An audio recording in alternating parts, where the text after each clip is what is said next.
Hello and welcome back. I am DarcyBits, and this is Unplayably Overpowered, our series where we use Urza's AI to try to make the most broken cards we possibly can. In today's, we are going to be looking for the term Radiant Landscape.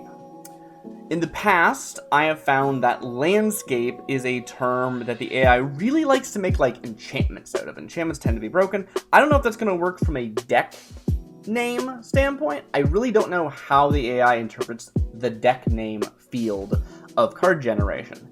Cards with landscape in the name, in the title, have created enchantments a lot of the time, but in the deck name, don't know if that's going to replicate, don't know if that's going to carry over into that format.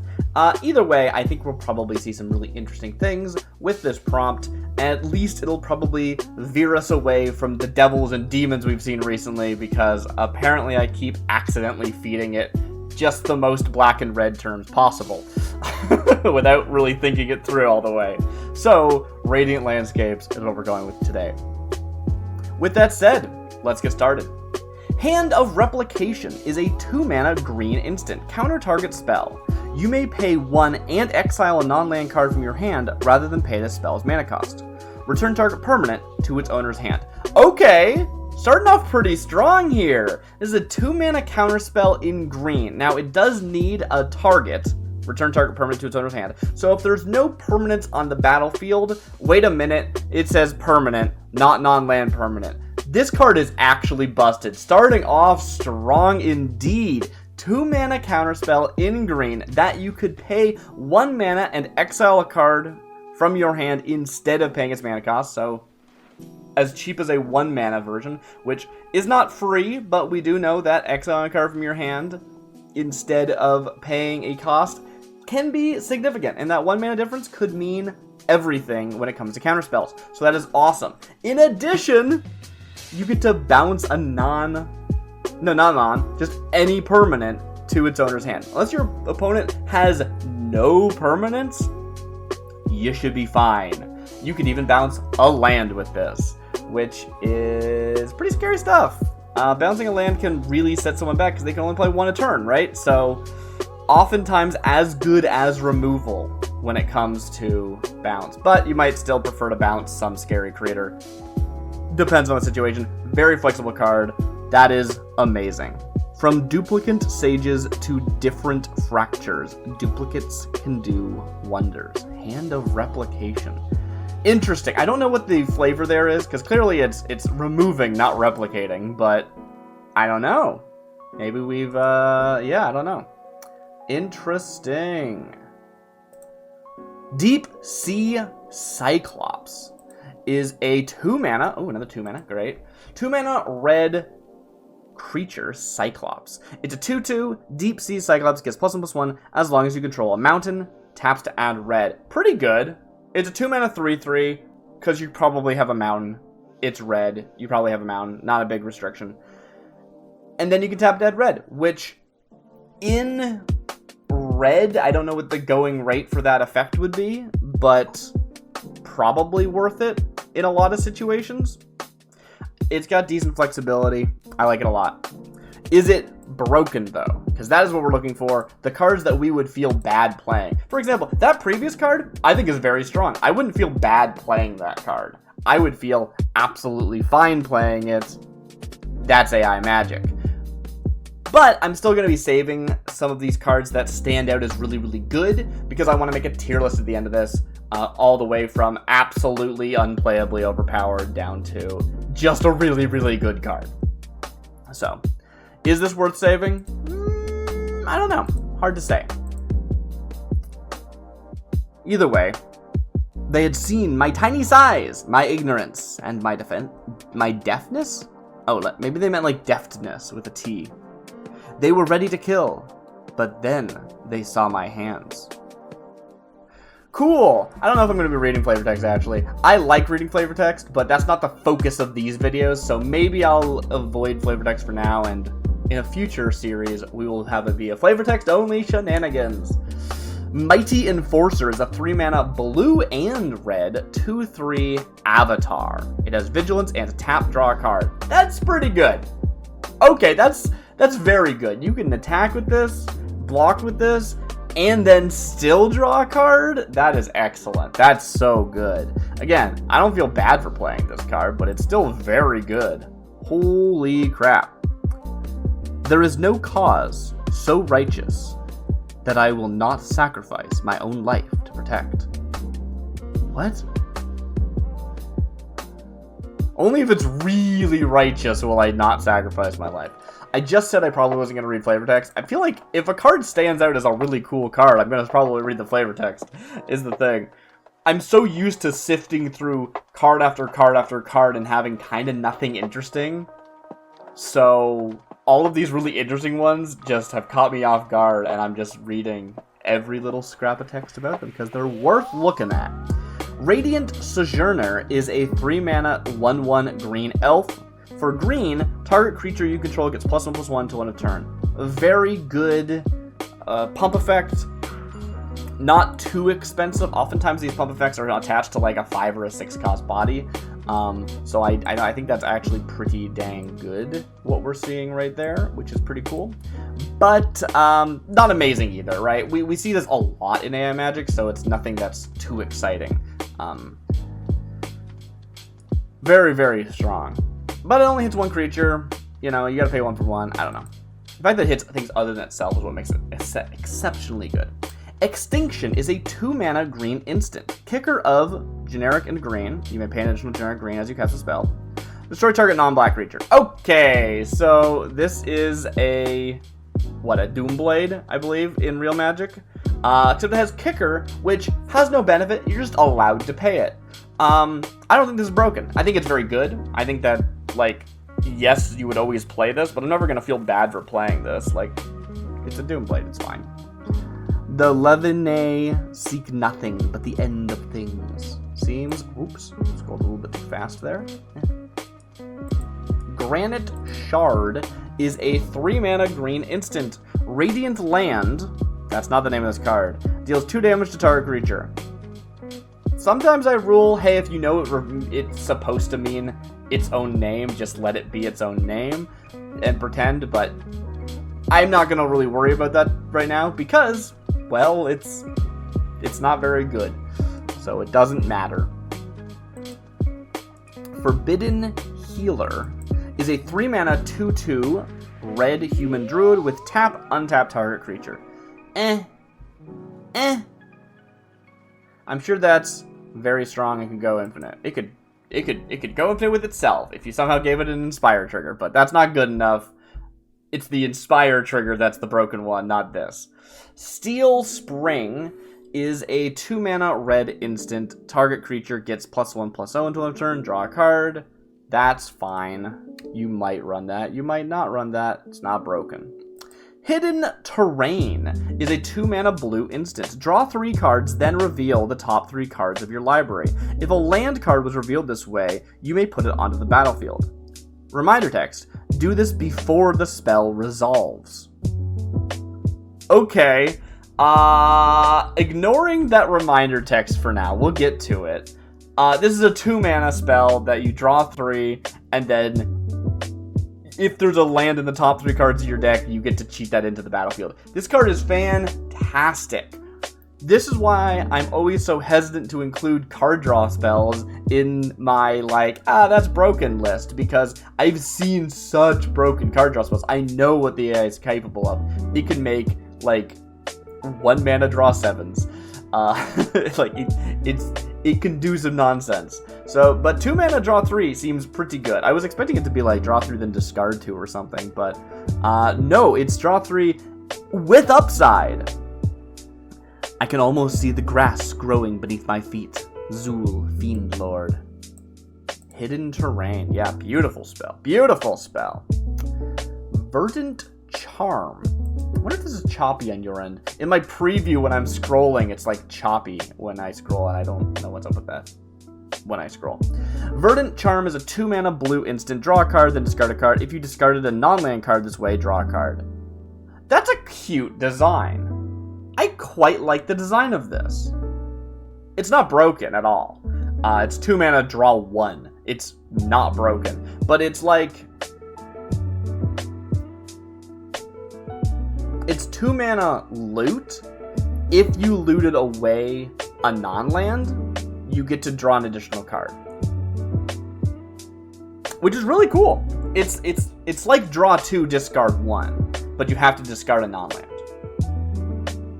I mean, there's better 2 mana draw spells, don't get me wrong, but it's a really interesting design.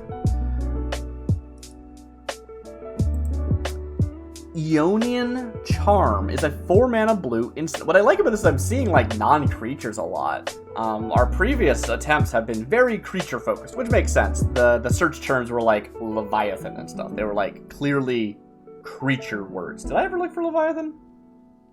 You get my point though.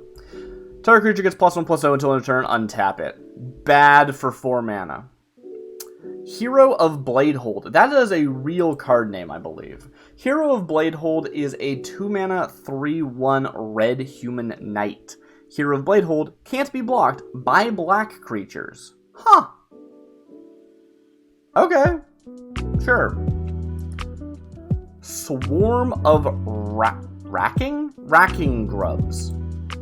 Racking. Swarm of Racking Grubs is a 3 mana red instant. Swarm of Racking Grubs deals 1 damage to target creature and 1 damage to you. Wow, this is horrible. That's so bad. I do want to say that racking sounds like the sci-fi censorship version of like swear. I realized I had a point that I was making there, but I wasn't sure how to actually say the point in words because I don't actually swear on this channel. It's really funny. Those Racking Grubs. Alright. Fire Stomp is a 2 mana blue instant. Counter target creature spell. Its controller loses 2 life. I don't know what the, like, counter target creature spell goes for. It's like unsummon or something. No, it's a bounce, right? I don't know. I don't know my counter spell lingo. All the different forms of counter spell have, like, terms people use for them because, you know, that was the name of the spell that did that the first time. But yes, only targeting a creature is a downside as opposed to any spell, so it can get away with being cheaper. So 2 mana, I think is probably correct. It might be 1 mana, I legit don't know. But then this has the upside of also pinging your opponent for 2 life. Is that enough? It's a fine spell. I'd run this spell maybe if in the right deck. Like if creatures are the thing I'm most worried about in my deck. I don't usually run counter spells personally unless I have like things I need to protect, right? I generally only run counter spells if I'm like, I need to make sure that my creature doesn't die, so I usually, and in those situations, I usually only run things that can, like, counter, like, instants and sorceries, because it's mostly, like, my guy is gonna die if I don't counter the spell that kills them, so. Anyway, this is fine. This is not unplayably overpowered. It's fine. I'm not even gonna bother saving it. Umezawa's Jite. Is that the actual Jite, or is this a different Jite? I know there's a famous Jite in Magic. Umezawa's Jite is a 3 mana blue 1/3 Sphinx. Sure, why not? It has flying and tap. Umezawa's Jite deals 2 damage to target creature with flying. Huh, it's a 3 mana 1/3 flyer, which is not great. And then it can ping for 2 damage, but it has to tap, so you can't just spend mana to ping. It's a tap. Which means it's free, but also you can only do it once. But it can also only hit creatures with flying, so it's very restrictive. Yeah, alright. Sajiri Swimmer is a 5 mana blue 3/3 fish. I do love a fish. When Sajiri Swimmer enters the battlefield, return up to 1 target land you control to its owner's hand. Oh, it's just a 5 mana 3/3 with downside. A classic blue creature. Very good.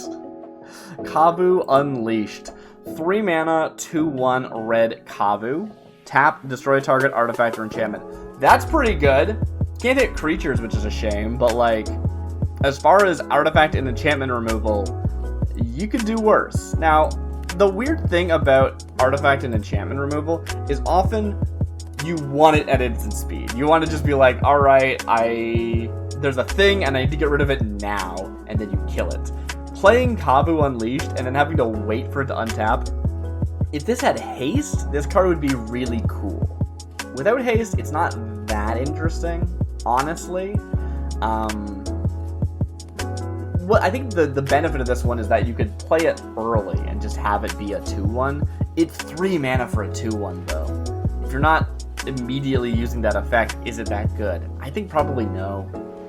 I think generally this is just like not that great. It's repeatable, but you'd rather it have like ETB. If this had ETB destroy something and then also tap destroy something, that would be as good as it being having haste. And probably be a fairer card than giving it haste because, you know, you could still attack with it. But, I mean, actually, haste is better. Haste is better. If you were designing this card, I'd say give it haste, because if you give it, like, ETB destroy something, then if a different effect gave it haste, it could actually destroy 2 things, which is not really the intent. And honestly, a 3-mana 2-1 with haste is not very scary. Just give it haste. It's fine. Give it haste. Cloud Shift is a 2-mana blue instant counter target spell. We're getting lots of counter spells from Radiant Landscape. What's up with that? Cloud Shift is 2-mana instant counter target spell. You gain 1 life for each card in your hand. Huh, okay, so those are just 2 completely unrelated effects, but very good. It's a cheap counter spell, only 2 mana, and it's going to heal you for probably like 4 or 5. Yeah, great. Completely good rider. And as has been pointed out to me in the past, a control deck actually really wants life gain because they lose to aggro. So having that extra life gain to help you survive until the aggro runs out of steam is like legitimately relevant. That's probably a really good card, actually. A Thrumming of Clouds drowns the world's cry. Kunan, Battle Shaman. Harmonize is a 2-mana blue instant. Choose one or both, and there's 3 options. So debate in the comments what that means. Choose one or both. Destroy target enchantment. Cool. You gain 2 life. Sure. Target player mills a card. These all kind of suck. I don't care about this. It's like fine. If we assume choose one or both means like choose one or both, or like choose 1, 2, or 3. If we assume that means choose 1, 2, or 3, because it's not choose one or all. I would imagine, because that would be different. Anyway, blow up an enchantment, great. And it's attached to an effect that's not just blowing up an enchantment. Generally speaking, something that just blows up enchantment is useful in the moment, but a liability in deck building. So having something else that it can do instead is great, but the other things are just gaining life and milling a single card.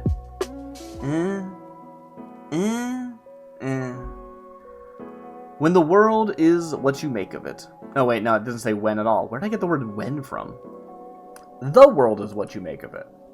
Alright, Geistfall is a 4-mana blue instant counter target spell, draws card. You know what? We're getting up into the too expensive counter spells for me to care anymore. This is probably a fine spell, honestly. Counters anything and draws you a card. Not bad, but not good enough for us.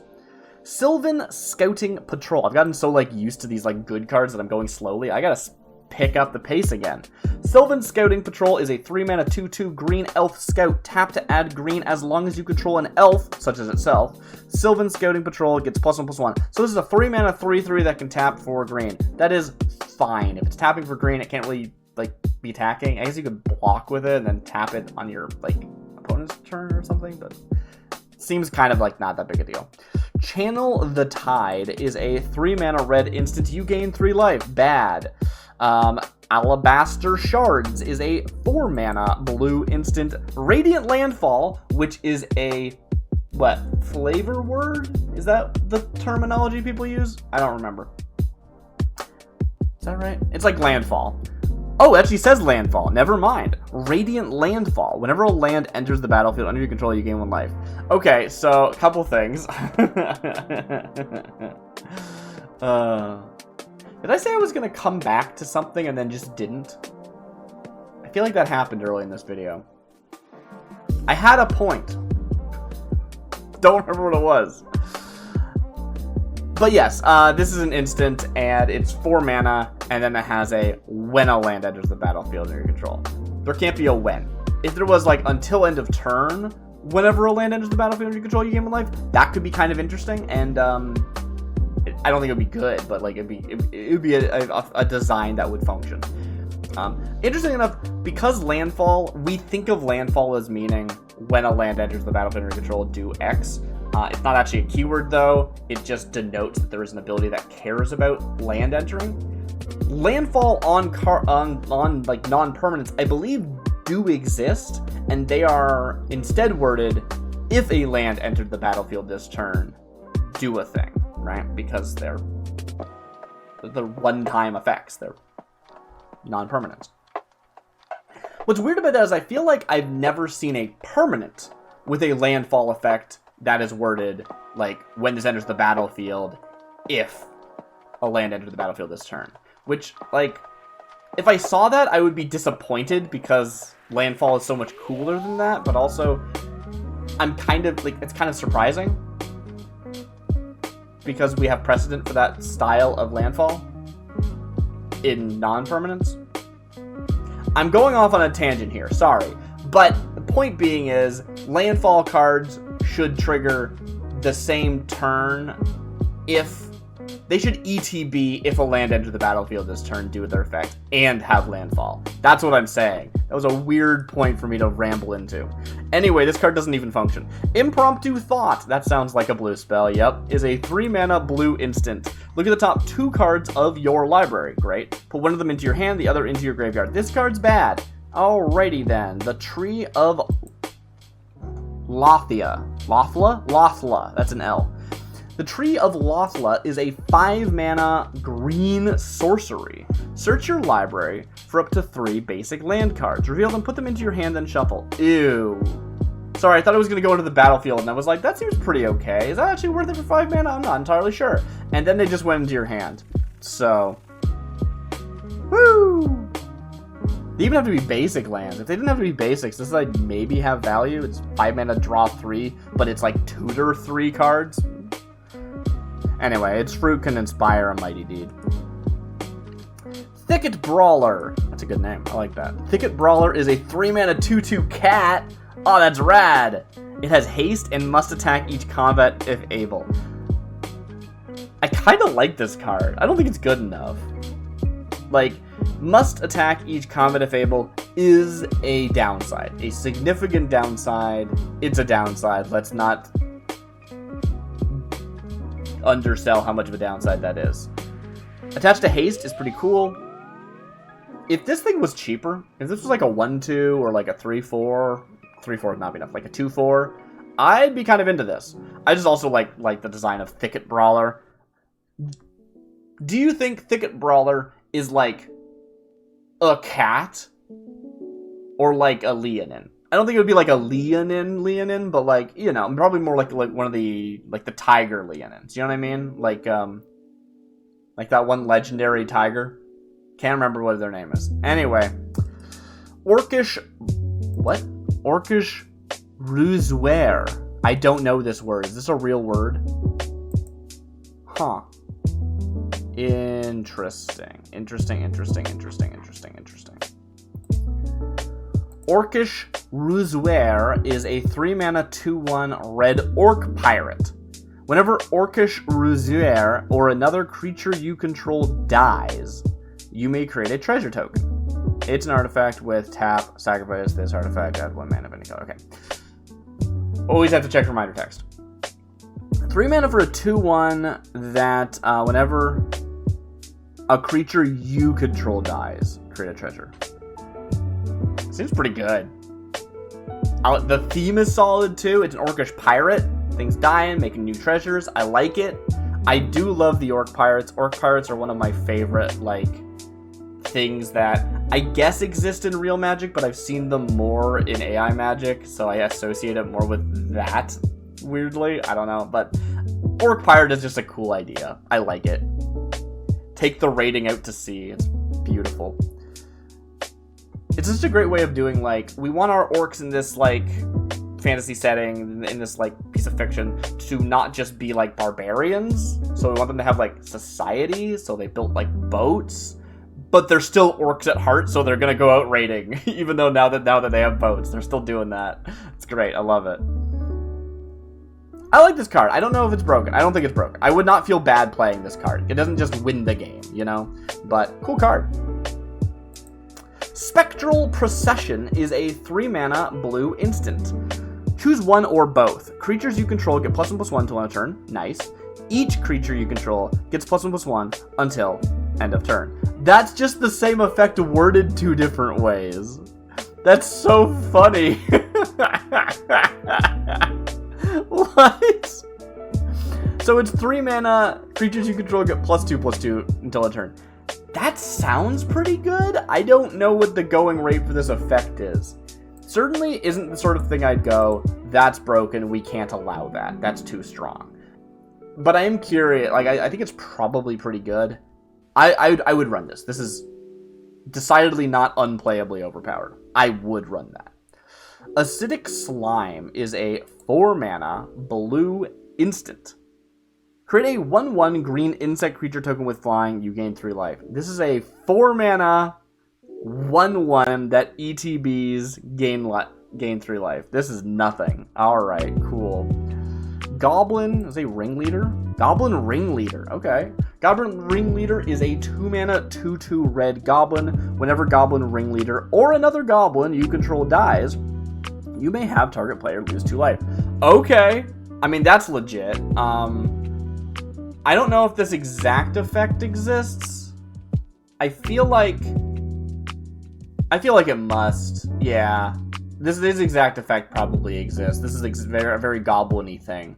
And of course I've seen combos with, like, I'm going to infinitely sacrifice this thing that comes back when it dies, and then ping you for infinite damage. So, yeah.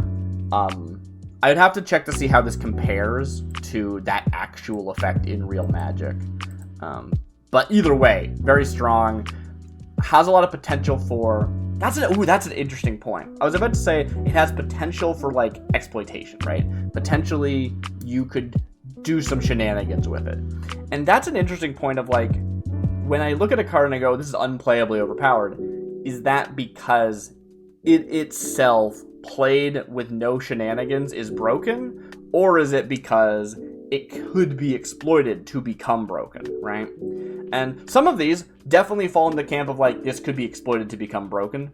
But it's because they're the facilitator, generally. It's like that card that we saw that was like, tap, untap a creature. It could untap itself and just go infinite, but it's not doing anything. Could you exploit that infinite loop? 100%. You totally could. Totally you could. But I'm more interested in the card that exploits that loop than the loop, right? I don't know. And likewise, the thing that exploits the loop probably isn't that great on its own anyway. You still need something to make the loop, so I don't know. Hard to say. Nimbleleaf Familiar is a 3-mana green 2/2 tree folk. Tap, add 1 mana of any color. I love this. Is it good? No, it's a 3-mana mana dork. You can get much cheaper than that. 3 times as cheaper than that, as far as I'm concerned. But it can hit any color, which is potentially useful, and it's a tree folk called Nimbleleaf Familiar, and I love that. That's great. It makes me think of, like, actually, this is my show, I can do what I want with it. I'm gonna plug Sunny and Rainy, which is a webcomic about witches, but all of the witches have, like, they all have, like, plants, like succulent plants, that are clearly, like, some kind of homunculus that, like, does tasks for them. They don't, like, walk around and do things. They usually are, like, alarm clocks and stuff. They just, like, talk to you. But, like, the idea of witch whose familiar is a plant that's top tier. That's so good. I love that. And that's what this makes me think of. This is not, like, the big ant-like tree folk who's like, I'm Cornifer, hello, I'm a big tree. This is like Nimbleleaf, familiar. This like little bonsai tree folk who's like, I'm gonna help the witch. What do you need, witch? Alright, I've gotten too into this. Nature's rage grows stronger, but not stronger than a whisper from a branch. He knows that I can hear his every whisper. Dara Akum Woodcutter. I need to do just like a flavor-only series soon. I don't know how I'm gonna structure it, because not every card has amazing flavor, but when you see the good ones, ooh, so nice. Eldrazi. That's the entire name of the spell. Eldrazi is a 5-mana red sorcery. Each player draws a card and loses 1 life for each creature they control. Oh, cool. Huh. 5 mana is a lot, and it's symmetrical. If it was target player, I feel like this would be a lot stronger, because you could either say, I got 10 tokens, I'm going to target myself, I'm going to take 10 damage and draw 10 cards and then hopefully win. Or you could say, you've got 10 creatures, I'm going to target you and you're going to lose 10 life and die. Or even mill out maybe. Like, very, very, very cool. It's very hard for this card to be actually useful. 5 mana is a lot, even though the like ceiling is really high on this. And you gotta make sure you don't die in the process of casting it. You want to make sure you're only killing your opponent, or, you know, giving yourself tools, not your opponent tools. And oftentimes, you know, if you can win the game off this, if you can either like, if you can ping yourself to a low total without killing yourself, and ping yourself to either dead or a low total as well, or even, like, maybe you have a one-sided board wipe, and then you just, like, only you draw. But, like, I imagine you would do this in a situation where your opponent does draw, but they're tapped out, and you draw, and you still have, like, some mana left over, so you get to, like, try to win the game with that last bit of fuel. But for 5 mana, I don't know. If you have some way of, like, maybe you, if you got infinite mana or something, this would be really good. Which, I know that's a stupid statement, because, like, yeah, you have infinite mana already, though. Like, a lot of things are good with infinite mana. I like this card. I'm gonna talk about this card again in the future sometime. Do I think it's broken? No, but I think it's cool and I want to talk about it, so I'm saving it. Giant Colossus. You know what? That makes sense. I can't argue with that. Giant Colossus is a 3-mana 2/2 red giant. Are you sure you're a Giant Colossus? For red and tap, Giant Colossus deals 2 damage to target creature with flying. This sucks. Wow, that's the dang. Bridge Scuttler. Oh, that's a great name. Bridge Scuttler is a 3-mana 1/1 blue drake with flying and reach in case, you know, it loses flying somehow, which can happen. There are effects that make you lose flying. It has flying and reach. Discard a card. Bridge Scuttler gains banding until end of turn. Wow! This card is useless. That's so useless. That's amazing. Cavalier of Night's Reach, that's a great name, is a 3-mana 2/3 green elf scout. You know what? Cavalier should be its own type, and we should give it to anything that's mounted. Because right now, we've got this stupid thing where this guy's like, I'm mounted, and I'm going to go into battle, and really my mount's doing all the work, but I get the type line. And that's silly. And sure, you still aren't giving the, like, the ridden animal is not in the type line, but it's, like, acknowledged. And because there's lots of different types of riders. I guess rider may be a better term. That feels boring, though. Cavalier is maybe a bit too specific, though. Like, a scout on the back of a giant fox, which is like a thing in Magic. Is that a Cavalier? Maybe? Anyway, this is a 3-mana 2/3 Elf Scout. For 3 mana, target creature you control gains Hexproof. Pretty nice. And for 3 mana, create a 1/1. Oh, the 1/1 has Death Touch. That's worth mentioning. This card's great. I don't think this card's broken, but it's a really good mana sink. It's already okay stats. 2 mana, like 3 mana for a 2/3 is not bad. giving things hexproof and instant speed can be amazing. As long as you're leaving 3 mana up, your board is protected in a lot of ways, because your opponent's not going to want to, like, cast a spell, have it get, you know, have it fizzle because of hexproof.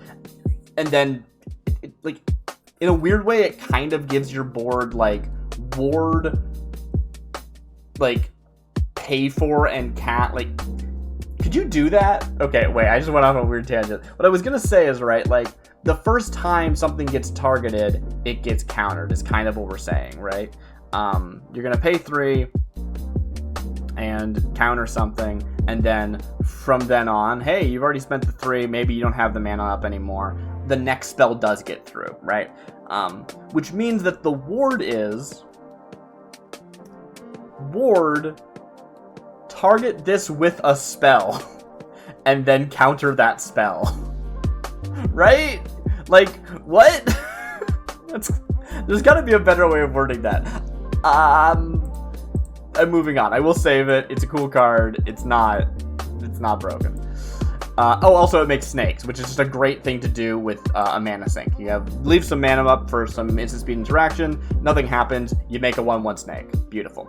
Maybe you even leave, that's actually a really cool thing about that thing that is worth mentioning, is that you leave mana up so that your board is protected because you can spend it to give something hexproof.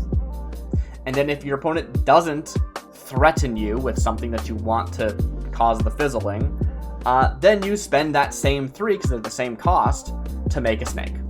And it's a good body. It's 3 mana for a 1, like, if you had a card that said 3 mana, 1/1, Death Touch, ETB, draw a card, I'd run that. I would totally play that card. Maybe not in every deck, but in a lot of decks. And that's basically what's happening, because it doesn't cost you a card in hand when you activate that ability. So you're effectively drawing a card.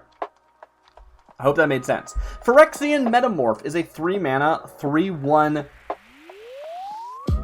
It's an artifact creature, Phyrexian Cluestone. Is Cluestone a real artifact type? Huh. Or maybe creature type even. Cool. When Phyrexian Metamorph dies, exile all artifacts and creatures named Phyrexian Cluestone and Phyrexian Metamorph. This is useless. What is this? Why does this exist?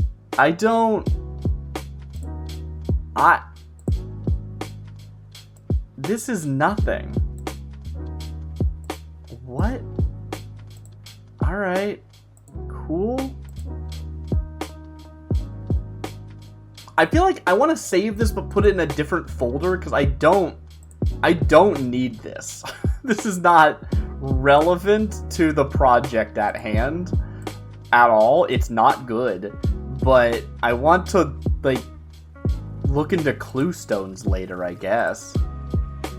Dang, that's weird. Alright, you know what? Actually, I'm going to read this text because I want to know what's up. The smooth sides of this stone speak volumes about the metamorphs who polished them. Barren Desert Dweller Clan Leader. Or Desert Dwelling Clan Leader. Weird. Oh, we got another colorless card. Thornscape Walls is a 3 mana 07. Okay, I'm on board. Let's go. 3 mana 07 defender with 1 and white. Thornscape Walls deals 1 damage to target creature. That's a very expensive pinger. I don't like how expensive that pinger is, but it's a 3 mana 07, which is awesome and I love it. Never would I ever say this card is broken, but I do love it. It's exactly my jam. Let's move on. Osprey is a 2 mana 1/2 bird. Remember back in old Magic when every card was just like, I don't know, that's a falcon. It's a bird. I don't know. This is an osprey. It's not a specific type of osprey. It's just any osprey. Yeah, that probably happened at one point. There's a card called Narwhals, I think. No modifier, just Narwhals. Osprey is a 2 mana 1/2 blue bird. It has flying and tap. Target player loses 2 life. Okay. Once again, not broken, but pretty good actually. 2 mana? It's a 1/2 flyer, which is fine. It's not the most pushed flyer, but it's fine. And then every turn, you ping your opponent for 2. Which, like, I guess that's not that amazing. Like, if this was a 2/2, then when it attacks, your opponent would take 2 damage. So, like, kind of the same, but I don't know. I like it. It's the fact that it's consistent. Like, you don't have to worry about it getting through.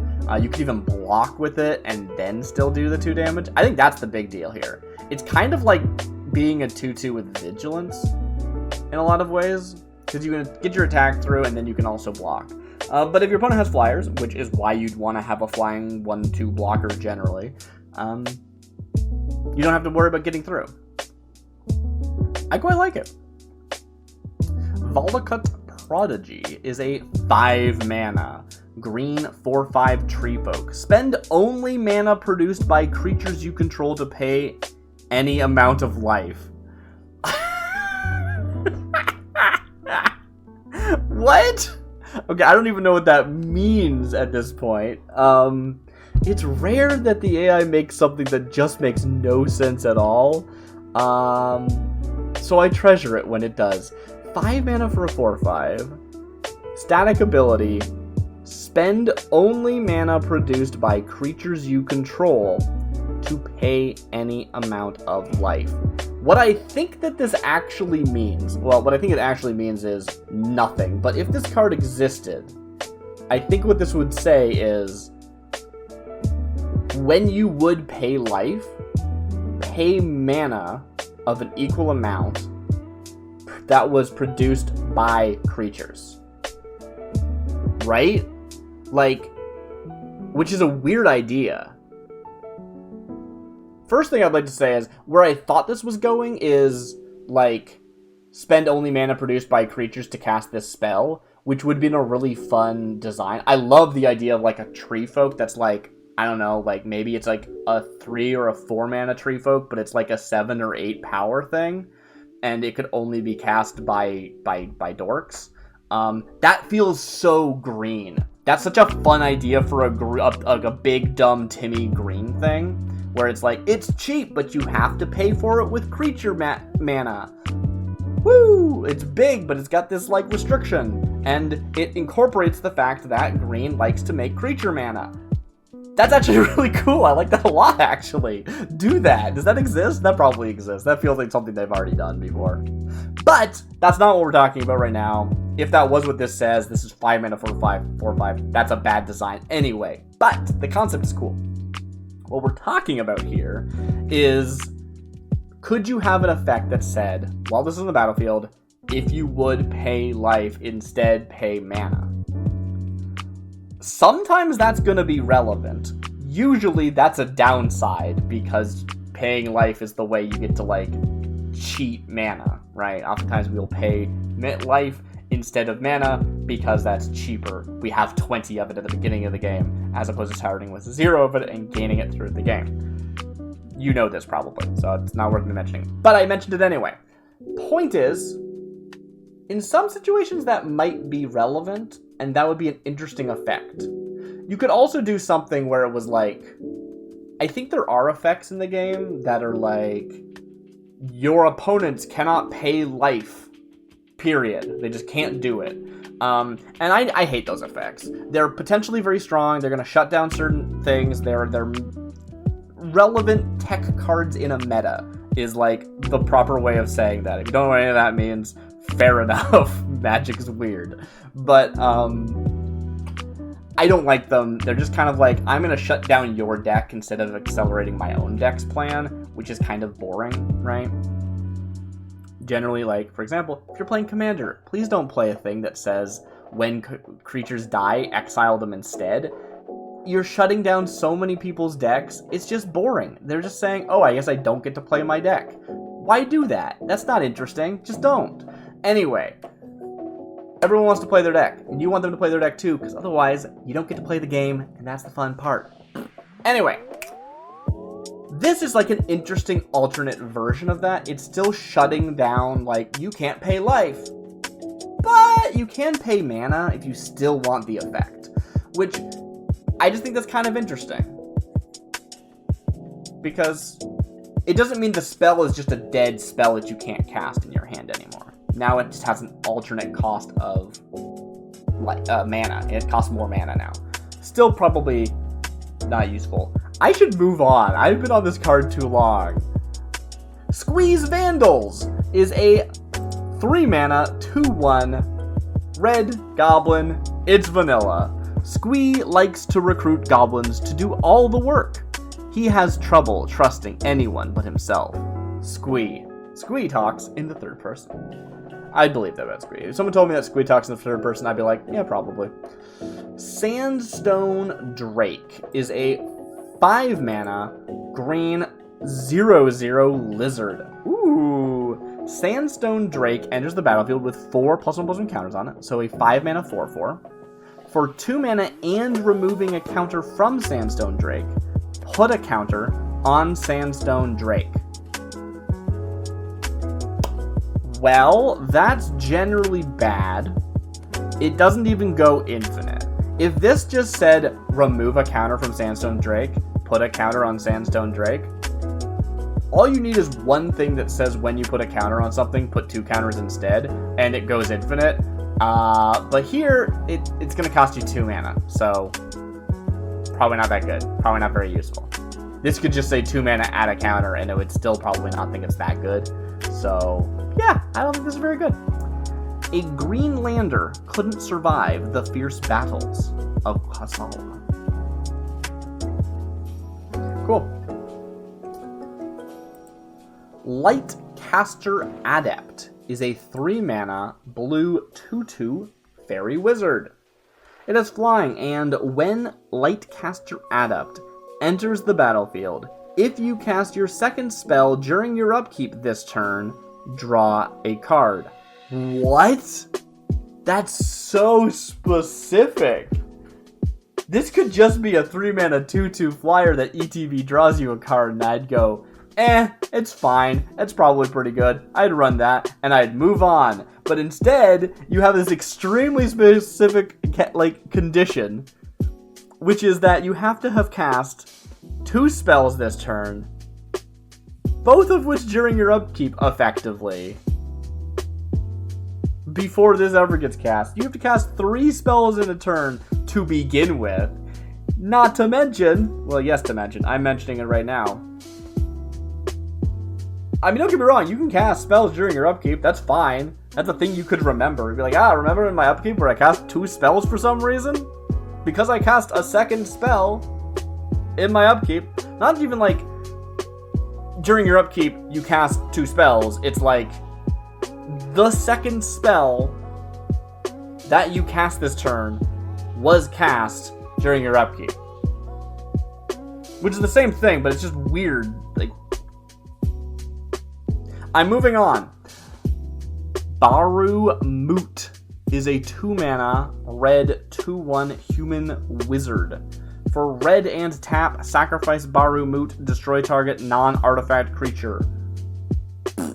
Okay, cool.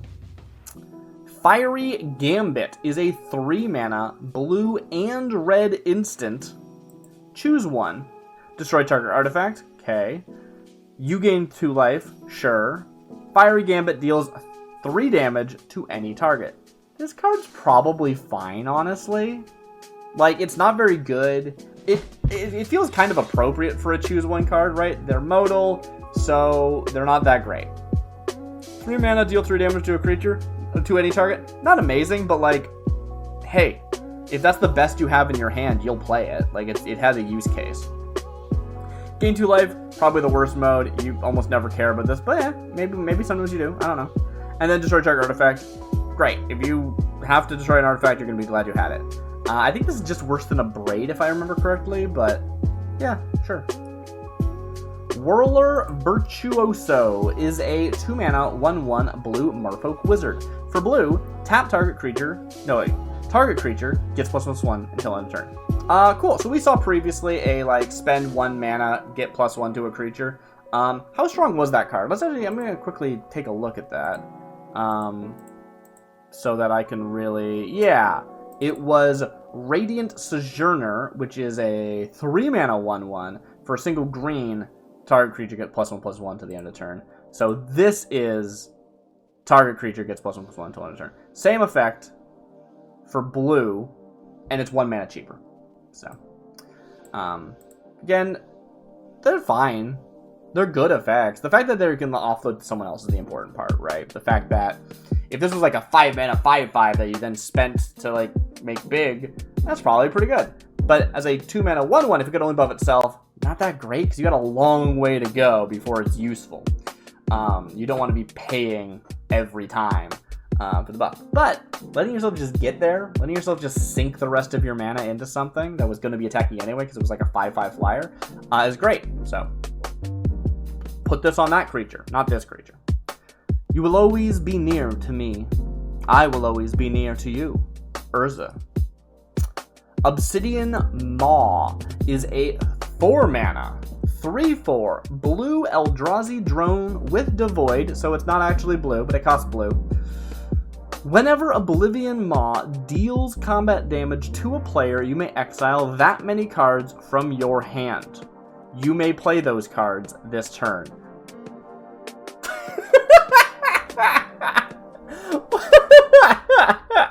Well, this is useless. This is so funny. Is it a May? It's a May, yeah. So, if it was like you could play those for free, this would be super busted, obviously. Being able to just play them is like... Okay, I could have played them while they were in my hand. I didn't need to discard them all.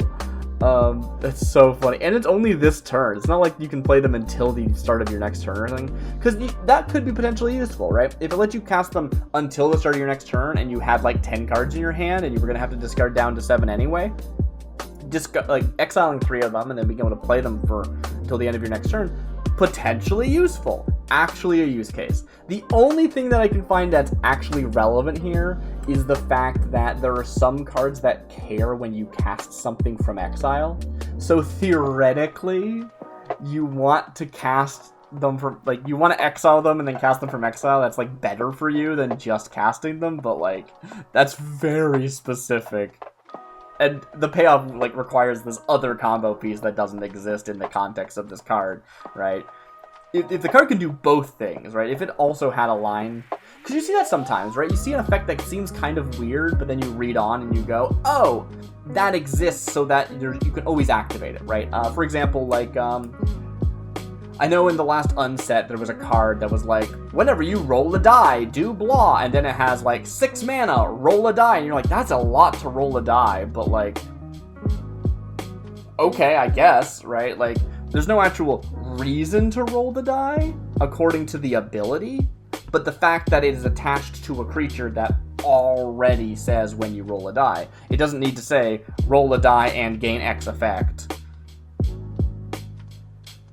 The X effect is the previous ability on the same card. You know what I'm saying. I'm moving on. Radiant Gorgon is a 3-mana 2/2 red Gorgon. That makes sense. Tap Radiant Gorgon deals 2 damage to any target, and you gain 2 life. Hey! It's like the best version of that pinger we've seen so far. Still not amazing, but it's getting better. Azorius Courser is a 6-mana 3/4 red Nightmare Horse. I'm into it. It has Vigilance and red. Creatures you control get +1/+0 until end of turn. This isn't... Oh, it's creatures, though. Okay, so it fire breathes your entire team. That's actually super busted. That's super strong. For 6 mana, maybe it's not worth it. But it is a 3/4 Vigilant, which is a pretty decent stat block. Oftentimes, I do the arithmetic of, like, would I feel good cheating this out of my graveyard, right? If I went through all the hoops to cheat this out of my graveyard, would I feel like this body was worth it? And I think it would be. I think I'd be happy to cheat this out for, like, 4 mana or something, right? Via some other spell. I think I feel great about that. So, I think this is good. I don't know if it's busted, but I think it's good. Very cool card. I also want to talk about horses for a second, because apparently I'm just full of tangents today. But I feel like horse is one of those really weird creature types where other things will be like, I don't have a great example. Some kind of hybrid, like lizard ape or something. Is that a real creature? That might be.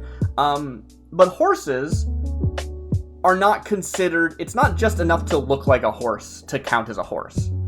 Horse is defined as being boring in a lot of ways, weirdly, right? Because unicorns. Are unicorns horses? No.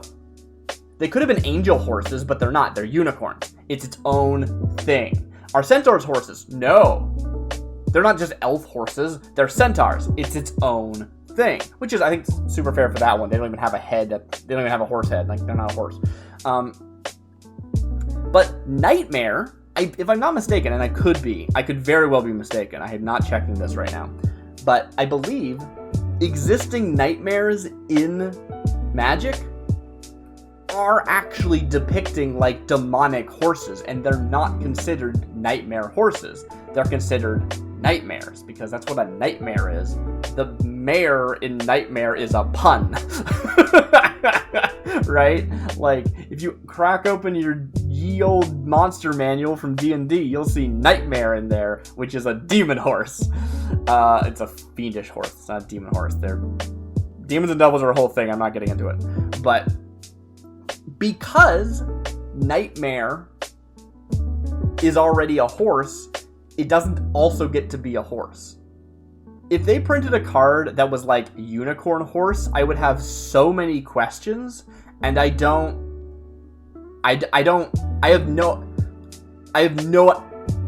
no idea what that would be. New drawing prompt. What would a unicorn horse look like? Since unicorns are already horses. Someone remind me to draw that. I have no idea. Did I save this already? I did. I'm moving on. Transmute is a 3-mana blue and red. I feel like, have all of the multicolor cards today been blue and red? I think they have. It's a 3-mana instant with Converge. Target creature becomes the creature type of your choice until end of turn. Reminder text, for example, if you control a swamp and a warrior, your warrior becomes a swamp warrior. So first of all, I don't know what Converge is. It's not a keyword, it's just like an ability word. That's the phrase, ability word, not flavor word. They're different for some reason. I don't know, don't worry about it. I don't know what Converge does, so whatever a Converge is supposed to do, I doubt this is doing. But I don't know, maybe it is. I'd have to look into it. Second of all, sure, instant speed, target creature becomes a creature type of your choice until end of turn. Generally speaking, that would actually override their existing creature types, I think. I think it would have to become a creature type of your choice in addition to its other types to keep its types. I could be wrong about that, though, because it's not like it's saying it becomes a creature bird or whatever, right? It doesn't become a creature of your choice, right? Creature with the type of your choice or anything. It just becomes the creature type. So I legit don't know. If a land became the land of your choice, it stops being the previous type of land. So probably it overwrites it. But like, it wouldn't stop being like an artifact, for example, if it was an artifact creature. So would it overwrite an art? Like, if it was for example, if it was a dog treasure, like that one card, Goldhound from New Capenna, would it stop being a dog but stay being a treasure because only the creature types are overwritten? Either way, in the reminder text, it goes on to say, if you control a swamp and a warrior, your warrior becomes a swamp warrior. So first, it's saying it's additive, which I don't think is correct, but maybe it is, I don't know. And second of all, a swamp isn't a creature. So, like, you wouldn't be able to give the warrior the type swamp. And third of all, it just says it becomes the creature type of your choice. It doesn't say, like, target other creature on the battlefield or anything.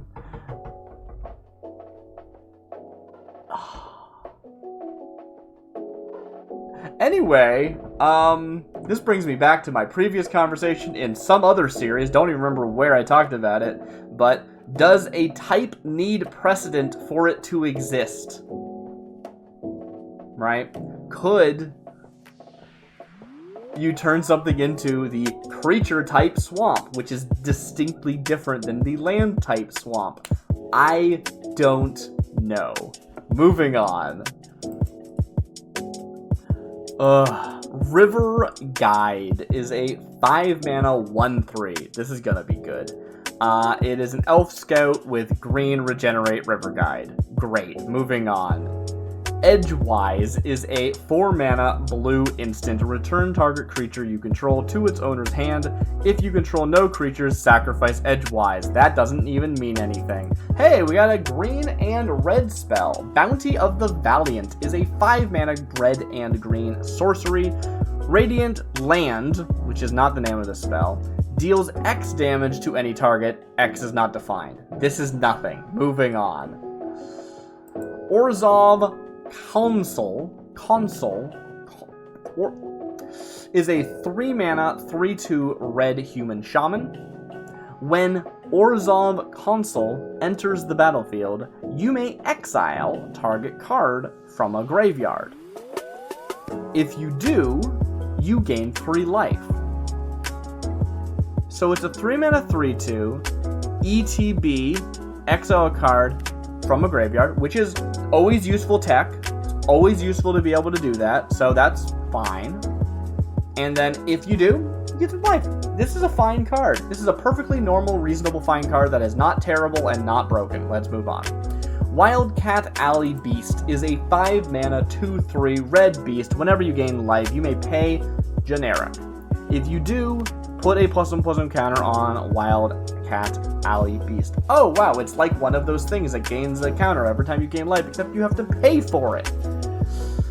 Desert Gorgon is a 2-mana 2/2 red gargoyle. Did I say Gorgon? Desert Gargoyle is a 2-mana 2/2. It's a gargoyle. It has flying and tap. Desert Gargoyle deals 1 damage to target player or a planeswalker. Great. Raging Ravine Bull. I must mention that in a previous video, the Magic AI Showdown Set 1, if you haven't seen it, check it out. B made a Raging Ravine Minotaur, which was of course a goblin. It was also a green spell. Don't remember how much it costs. I think a lot less than this, but interesting to see Raging Ravine again. I wonder if that's like a directly lifted phrase from Magic's history. I don't recognize it. It's a 5-mana 4/4 green Rhino Beast, not a bull, just like not being a Minotaur. Whenever Raging Ravine Bull becomes blocked by a creature, Raging Ravine Bull deals damage to that creature equal to the number of creatures that blocked it. Huh. Without, like, First Strike, this is probably not super relevant. But it's interesting. So, if you block this with a 1/1, your 1/1 dies before it deals any damage. The 1/1 dies before it deals any damage to this, which is probably irrelevant. You were just chump blocking anyway. If you block with a 3/3, then the 3/3 gets pinged and hits your 4/4, and your 4/4 is now taken 3 damage and potentially could die to some other pinger, but it's fine.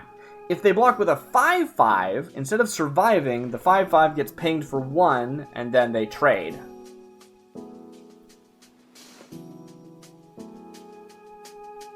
If this was double blocked, then both things are taking 2 damage. This is weird and probably irrelevant. Cogwork, did I just say automaton? Automaton is a 3-mana 2/1 colorless artifact creature scarecrow with flying and tap, add red or green. This card's great. Kind of. This card would be better if it was like 2 mana or something. But like, as far as mana rocks go, it's not bad. It is a creature, so it can't tap immediately. but it is a 2/1 flyer, making it kind of an okay blocker in a lot of situations, just to like scare off any like valuable flyers your opponents might have, even though this would definitely die in the process. I don't know, I feel like there's like a decent number of like 3-mana artifact creature rocks that are considered playable, even though they're not super interesting. This, I could definitely see this as part of a cycle in a limited set, where we get play in limited, but probably never in constructed. And that's fine. Those cards need to exist, just not what we're looking for today. Loose Leaves is a 2-mana red instant. Target creature gets +2/+2 until end of turn. That is fine and fine and fine. Rage Dinosaur is a 3-mana 2/3 red dinosaur. For red, Rage Dinosaur gets +1/+0 until end of turn. Activate only once each turn. That is useless. Ravager Giant is a 4-mana 4/4 red giant. Ravager Giant can't block. Okay, it's a 4-mana 4/4 that can't block. Warden of the Eye is a 2-mana blue 1/1 human wizard. I wish it was an eye. That would have been fun. There's like 2 eyes in all of Magic or something. It's ridiculous. When Warden of the Eye enters the battlefield, you may search your library for a card named Eye of Drama. Ooh. Reveal it, put it into your hand, then shuffle. It's been mentioned to me in the past that I should try generating these cards that cards like this refer to. And while I could do that, I can also generate an infinite number of the cards that this tutors for. And so one of those, potentially, because of the fact that I could make an infinite number of them, would be broken. And so this card becomes broken in that scenario, but like, if I limit myself to only the first one that I make, it's kind of arbitrary. I don't know. It just never seems super relevant for the purposes of these videos, but Eye of Drama does seem pretty cool. I'm kind of into that. I want to know what that card does. But yeah, that's sort of the weird thing about making cards using names, is that like any given name could make a broken card. I don't know. Anyway, yeah, search your library for a card named Eye of Drama, put it into your hand, shuffle. Cool. 2-mana 1/1 that tutors. If we just assume it's just a card, that's fine and good and dandy. It's a 2-mana 1/1 that draws you a card. Okay. That's fine. Jin Pilgrim is a 3-mana 1/2 blue bird. It has flying and blue. Jin Pilgrim gets +1/+1 until end of turn. Perfectly reasonable. As mentioned previously, the benefit of those other cards we saw is that they can move that buff from them. They didn't have to buff themselves, they could buff something else. But this one is a flyer, so it's already a pretty decent target for those buffs, but you know what I'm saying. Blazing Needle is a 5-mana blue 3/4 elemental with Defender. For blue, that's for a single blue, not 4 blue. Creatures you control get +1/+0 until end of turn. Okay, we're gonna have to compare this to our other card we already saw. Not that we can only choose one card that has this effect or anything. Like that's not the point. But there is something interesting about, okay, we saw this effect already on a different card. How does it compare? And I'm not sure, because I can't actually find the card that it was on. Did I not save it?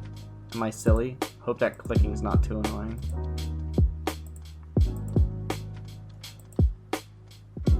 Defender, buff, creatures you control. Is this the one? Yes, Azorius Courser. I really hope you can't hear the music outside the window. Azorius Courser is a 6-mana 3/4. It's a Nightmare Horse. It has Vigilance, and it gives +1.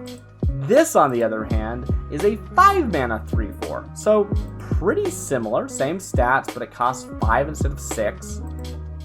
The downside is that this has Defender, whereas the other one has Vigilance, which is like... I mean, Defender is kind of like Vigilance, except for the reason it's, you know, not tapped out at the end of your turn is because it didn't attack. So I'm going to say both of them. I think they both seem interesting. They're both worthy of discussion, but they're the same effect again. +1/+0. is pretty good. The fact this comes out a turn sooner is probably very relevant. The fact this Defender is probably not that big a deal because you don't want to be attacking with a very powerful card like this because it might die. Cool. Mind Rake is a 3-mana red instant. Look at the top 2 cards of your library, put one of them into your hand and the other on the bottom of your library in any order. Boring and bad. Nantuko Mage is a 3-mana blue 2/2 bird. It has flying, and for 2 mana, tap Nantuko Mage, Magi, deals 1 damage to target creature with flying. A lot of damage, but only to creatures with flying we've seen in this set for some reason.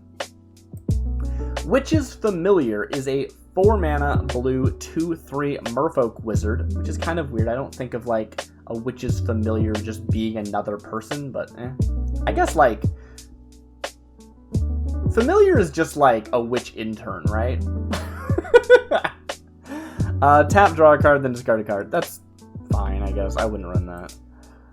Forestland Druid is a 5-mana 4/4 elf druid with, when Forestland Druid enters the battlefield, you gain 4 life. I'm not that interested in that. I think that maybe is playable, but we're not looking for playably powered. We're talking about unplayably overpowered. Heartspark Elemental is a 4-mana 2/1 blue elemental with flying. Blue Heartspark Elemental gains flying until end of turn. Great. We love to see that. Crawlin' Horde Bodyguard is a 2-mana 2/1 red human rogue. It has flash. You may cast the spell anytime you can cast an instant. And as long as Kralin Horde Bodyguard is in your graveyard, creatures you control have death touch. Now we're talking. That's some good junk right there. That is beautiful. That is, very, very good. There's a few reasons I actually really like this card. So, things that buff from your graveyard are stupid, strong, and should never have been printed, but we've got Anger, and we just have to deal with it now. Also, Wonder, I think, is the other, like, really broken one. Gives everything haste, gives everything flying, yeah. Stupid strong. Those shouldn't exist. So, exactly the kinds of cards we're looking for today. The fact that this has flash actually means this is decently easy to get into your graveyard. Oftentimes, the, I guess, downside, or the restriction, let's say, of the cards that do something from your graveyard is that you don't have a way of getting them there. You need another card to help you discard them, or mill them, or whatever. This only costs 2 mana, so it's playable. And the fact that it's a flash creature means you can wait for a really good attack from your opponent, flash this in, and block it, chump blocking something big, and dying in the process. Whereas if you play this normally, if this didn't have flash, your opponent knows that if they attack into you, you're going to block with the Kralin Horde Bodyguard, so they're probably going to try and find a different way of dealing with it before making that attack, right? They might play like a pacifism or something, so it just stands there forever and never goes to your graveyard. Sure, you probably have like some sacrifice outlet or some other way of discarding it, but if you don't, this card does it on its own, which is really cool. Even though it's not like a cycling, which of course would be the most powerful way of getting this directly into your graveyard, but still pretty cool. I like it a lot. Did I save it yet? I don't know. There we go. Great. Also, it gives things death touch, and death touch is really strong. I didn't really talk about that at all. I just kind of felt like that was assumed. Odin Stinger is a 2-mana green 1/1 insect. Tap, untap target creature. That's fine. Jace's Conquistador? Oh, this is gonna be busted. What? Jace's Conquistador is a 3-mana 1/1 blue merfolk rogue. When Jace's Conquistador enters the battlefield, it explores. Oh, okay, it just has all that text because it explains what explores does. This is fine. This is a 3-mana 1/1 that explores. It's not even that good. It's fine. Okay. If you want to know what explores does, you reveal the top card of your library. You put that card into your hand if it's a land. Otherwise, you put it on the +1/+1 counter on this creature, and then you put it back into the graveyard. Did that make sense? Hopefully that made sense. Gilt-Leaf Wizard is a 3-mana red 2/1 Viashino Wizard. Tap, target player discards a card. Activate only as a sorcery. Okay, that's actually great. I don't know if this is the most busted. I would feel no remorse playing this card, but I do feel like no remorse is the right way of saying that, because it's the kind of thing that someone might feel remorse playing this card. Is that one of the tier lists? Like, a better man than me would feel remorse at playing this? Maybe that should be one of the tiers. But yeah, Guild Leaf Wizard, 3 mana, 2/1.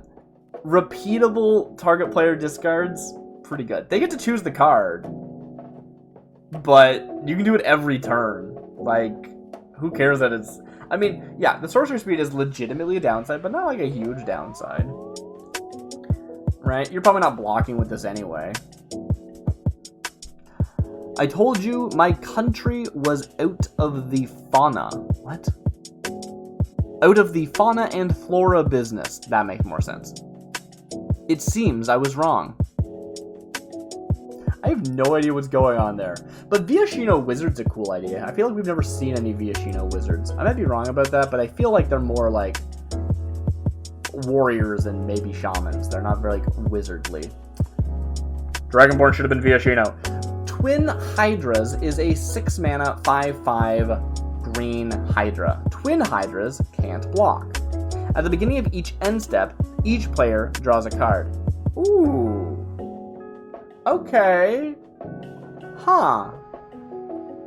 So this is like the Howling Mind effect, except it's at the end step, which means it's actually more useful for the person playing it. People always talk about how, you know,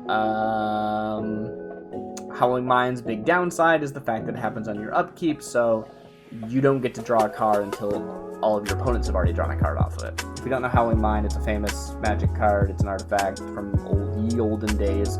So old, in fact, it was before they changed the rules of Magic, and they actually errated the card so that it kept the old rules, despite every other artifact updating to the new rules. It's a wild card. You should look it up. Anyway, this goes on end step, so you will actually get the benefit the same turn you play it, which is cool. That's at its 6 mana, and it can't block.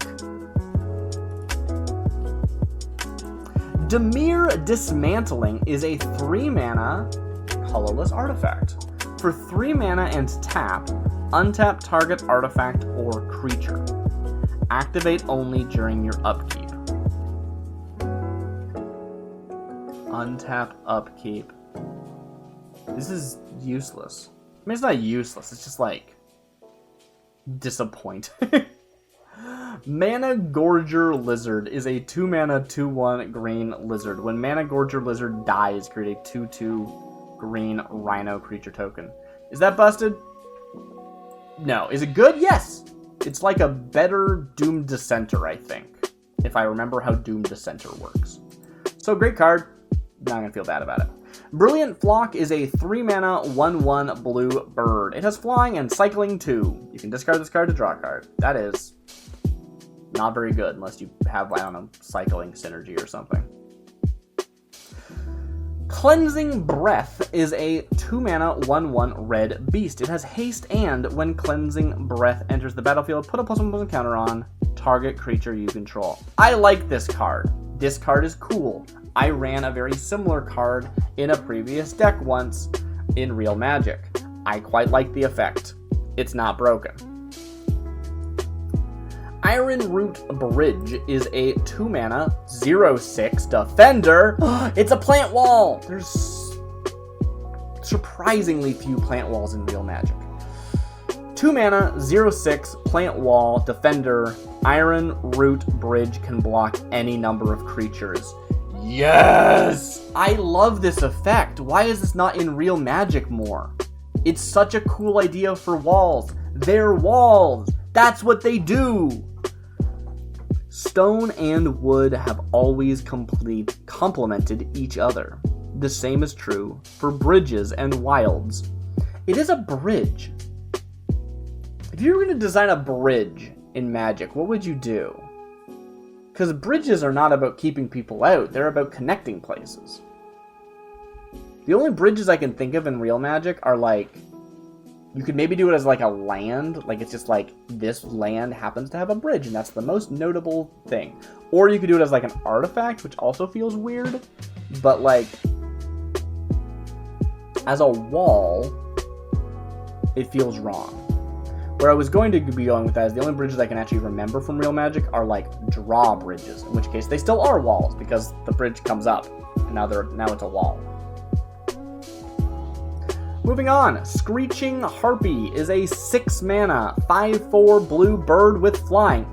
Is Harpy a real type? It is, right? So this is just a bird instead of a harpy, even though it's called Harpy. For blue, Screeching Harpy gets -2 until end of turn. It's just bad. Spark Graft is a 2 mana red instant. Creatures you control get +1/+1 until end of turn. Tap them. I like the wording on this. I feel like I've never seen a card worded this way before. Just like, you know the creatures that we were just referring to? Tap them. Tap them. This is bad. It's not the worst. Like, you attack, everyone's already attacking, you then buff everything, and who cares that you tapped them? They were already attacking. It does affect all your non-attacking creatures too. So, like, if you wanted to hold anybody back, those ones also could tap out, so it's kind of bad. You could use it in defense, though, right? You can make all your defenses and then buff everybody, and then they get tapped down, and you don't really care because you're already done. It's not good. Ral's Return is a 2 mana, 2/2 red goblin scout. When Ral's Return enters the battlefield, return a goblin creature you control to its owner's hand. Oh, it's just bad. Okay, cool. I mean, that's not entirely true. If this had Flash, this could be relevant in that you get to bounce something to your hand and it saves it. Yay. Or if you had like a goblin with a really good ETB that wasn't too expensive and you don't mind casting a second time, that could be useful. Or if something has like an enchantment on it, that means it can't like, that like effectively killed it, you might want to bounce it back. Like, putting things into your hand is relevant. Don't get me wrong. It's relevant. It's just, it's not very good, and it's not a May ability. So if you have nothing you want to return with Ral's Return, this just bounces itself. Which, if this was free, you could go infinite with that and get infinite like creatures entering the battlefield. That would be a broken card. I'd call that card broken. Purphoros? Purphoros is a 3 mana green star plant elemental. Purphoros' power and toughness are each equal to the number of swamps you control. Okay, I like off-type caring about lands. I think that's fun. When Purphoros enters the battlefield, you gain 1 life for each swamp you control. I like this card. Is this card great? Probably not. Do I like it? Yes. I think this card's really, really cool. I'm very into that. That is rad. A true ruler understands the wisdom of the ancients, and one thing they tell us is to leave swamps alone. Vivian Reed, Videk player. I don't know what a Videk player is, but I like that. This, I don't know, I'm into this, like, plant elemental that, like, it's green, but it draws strength from swamps, like, this harmony. I really do like, aesthetically, black-green, right? Oftentimes when I think about the combinations of colors, like, it's not the mechanics, it's the flavor that, like, really sell me. Often, sometimes, but, like often, I really like green-black because, like, its growth from death feels very, very cool. Swamps and forests are basically the same thing, except for one has a swamp in it and one doesn't.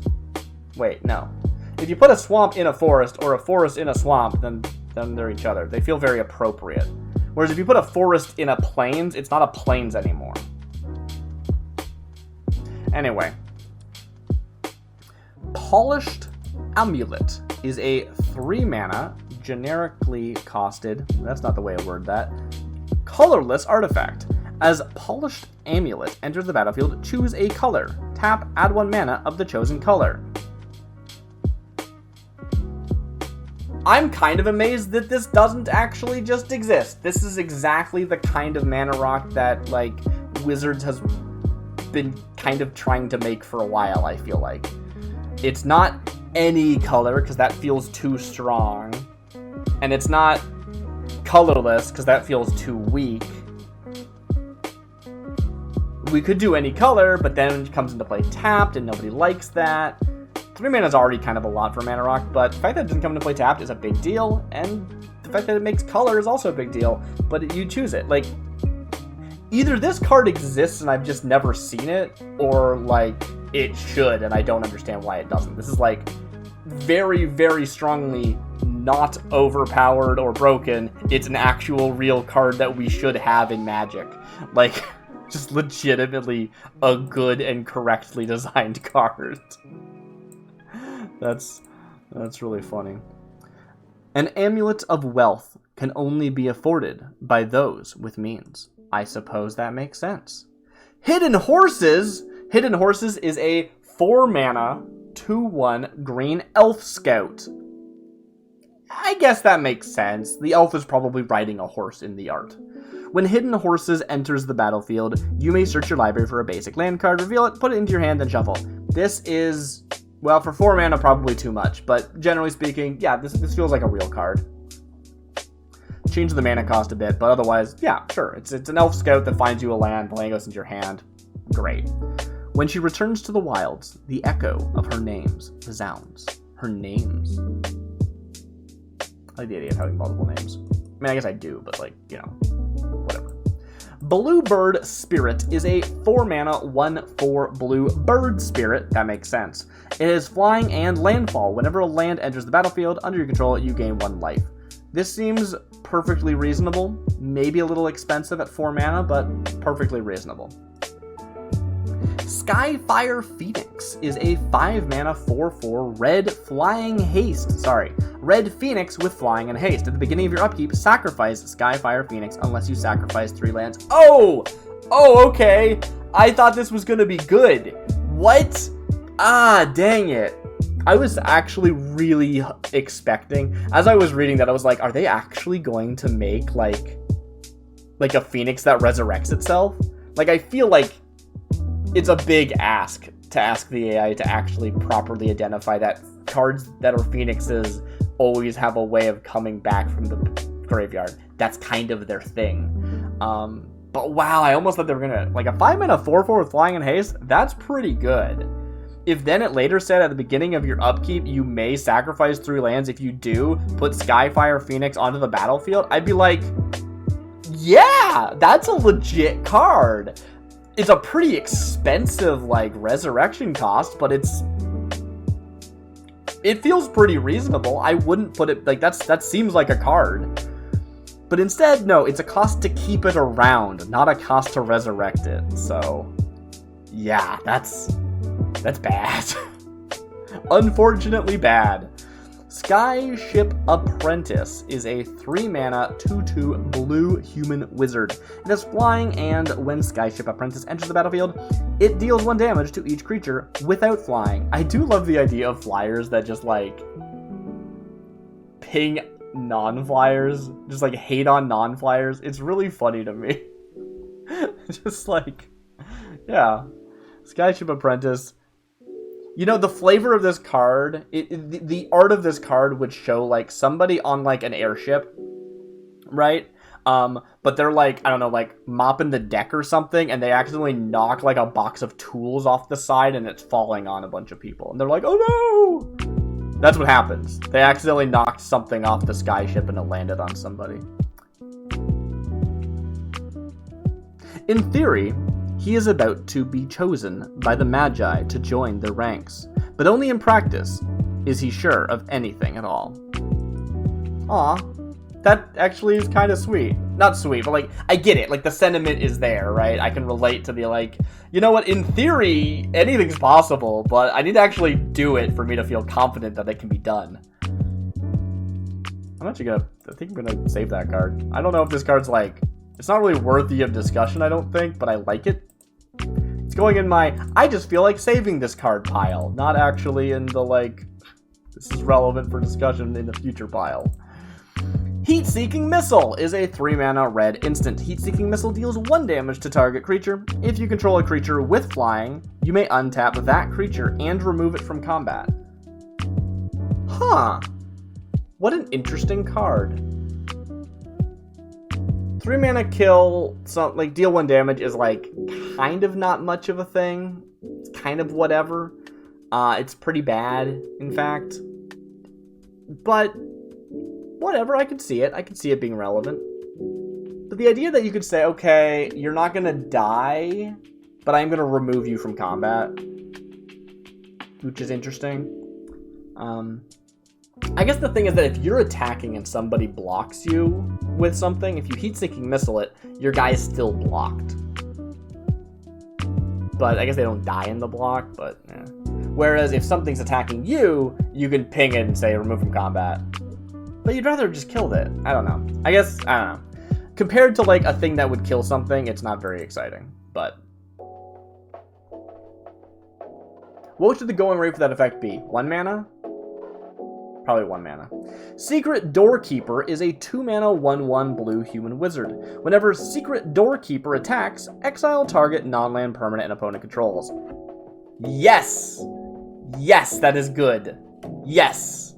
We love this card. This card is excellent. Exactly the sort of thing we're looking for. That is beautiful.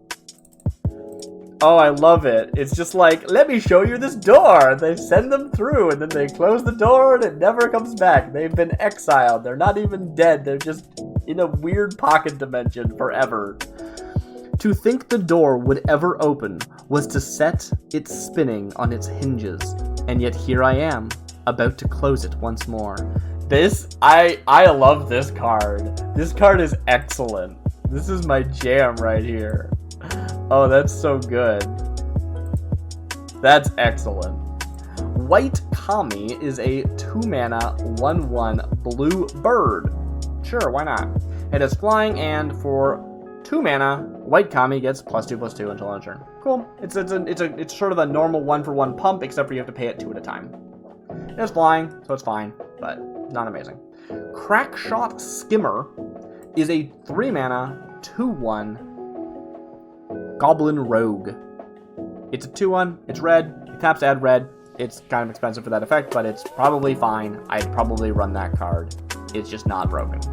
Promenade is a 4 mana green sorcery. Draw 3 cards. Then, if you have more cards in hand than each opponent, create a 3/3 green insect creature token for each creature card in your hand.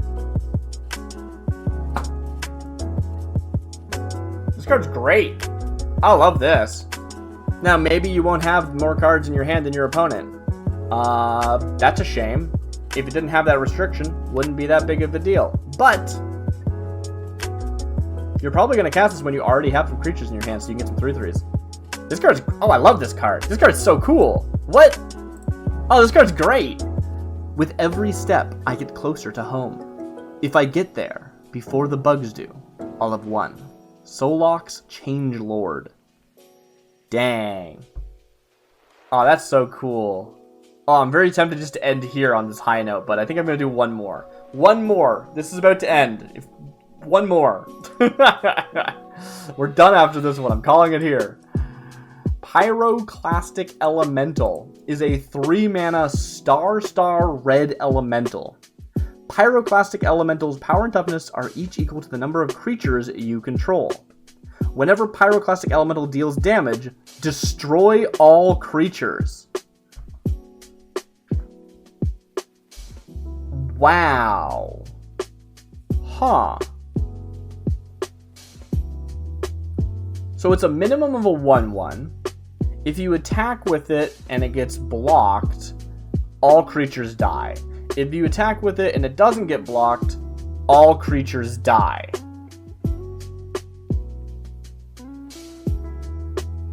If you block with it even, all creatures die. I feel like in a red deck, you're probably not very happy. Well, maybe you are. I wonder. Like, if you're playing, like, aggro. This is not an aggro card. It just kills itself if it ever gets through. But, like, you rebuild pretty fast in aggro? No, you're gonna burn yourself out and not have any cards in hand in aggro. Even if you wipe out, like, 5 of your goblins and 2 of your opponent's, like, 8/8s. At that point in the game, sure, maybe you can open another box of goblins and get another like 4 1/1s, but your opponents add enough mana that they can drop big threats again, and they have cards in hand to do it, whereas you will not have cards in hand to do it in that scenario, probably. I'm not saying this card is bad. I think this card is very cool. It is a very scary threat. It's a 3-mana Wrath sometime, right? It is a threat of Wrath. Say, if you attack me, I will block with this and kill everything. Now, it's not like it's indestructible or anything. It's not like it has hexproof. Probably someone just pings the Pyroclastic Elemental and it dies and it fizzles. But it's pretty cool. It's pretty cool. What's interesting is that even if it said all other creatures, it would still... No, it wouldn't die because it's a creature, so it's buffing its own. Yeah. Yeah, it dies in its own fireball. If it said all other creatures... Ooh, now we're seeing an unplayably overpowered card. I don't know how good that is, but that's hard to deal with. It's a cheap Wrath. I think it's actually a really cool way of doing a cheap Wrath, actually. I kind of wish it was a little bit bigger. The fact that it can be bigger than a 1/1 is interesting. But the better your board is, the less relevant that is. I don't know. Either way, I am calling it there tonight. I prepared a lot of cards this time, and honestly, these have been pretty decent. Not all bangers, but like enough good cards that I think I'm going to continue from where we left off here next time. I like this keyword. I got already a bunch of cards rolled that I haven't looked at yet, but it's going to save me time during prep to not have to generate new cards, and I'm sure Nick over at Ursa's AI is going to be happy that I'm not generating just a bunch of cards and never even looking at them, because, you know, server costs and everything. Thank you, Nick. You're great. If you haven't actually used Ursa's AI yourself, I highly recommend it. And I do think that you should check out the Discord, which I don't mention often enough. I really should link to it in the description of my videos, but I don't. I instead just link to Ursa's AI, and there is a link on Ursa's AI, which I figure is good enough, but you know what? It bears repeating. If you go to that link and go to Ursa's AI, there is a Discord community there. You should check it out. It's a very good time. With that said, have a good night, everyone. I'm sure we're all interested. I saved 25 cards from today. The eventual tier list is going to be super stupid. I don't have a clue if I'm going to actually rank like 100 cards or if I'm going to thin that list further before even doing the tier list. I'll probably rank all the cards because I cannot be bothered to do prep work. Hey! Alright. Have a good night, everyone. I've been DarcyBits. This has been Unplayably Overpowered, episode 4, I believe. Have a good night.